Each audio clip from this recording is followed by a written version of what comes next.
উত্তৰ পূব বাৰ কাউন্সিলৰ সিদ্ধান্ত মৰ্মে সদৌ অসম উকিল সন্থাৰ আদেশ মৰ্মে সমগ্ৰ অসমত আজি একঘণ্টীয়া ধৰ্মঘট কাৰ্যসূচী ৰূপায়ণ কৰা হৈছে আৰু আমিও উকিল সন্থা কামৰূপ আমিনগাঁৱত আজি 1 ঘণ্টা ধৰ্মঘট বহি আছোঁ।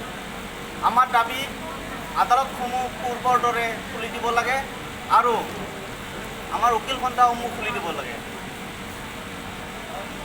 যিটো আমাৰ আদালতৰ যিটো পৰম্পৰা আছিলে, পৰম্পৰা আদালত, এই ভাৰ্চুৱেল কোৰ্টৰ জৰিয়তে যিটো ন্যায় ব্যৱস্থা, এই ন্যায় ব্যৱস্থাটো অসম্ভৱ। ভাৰ্চুৱেল কোৰ্ট ছিষ্টেমত ন্যায় ব্যৱস্থাটো অসম্ভৱ। আমাৰ যিটো পূৰ্বৰ শাৰীৰিক যিটো উপস্থিত থাকি আদালত চলাৰ যিটো আমাৰ পৰম্পৰা আছে, আইন ব্যৱস্থা যিটো অৰিজিনেল সংবিধানত যিটো কোৱা আছে, সেইমতে আদালতসমূহ খুলি দিয়াৰ বাবে দাবী জনাই আমি এই ধৰ্মঘট কাৰ্যসূচী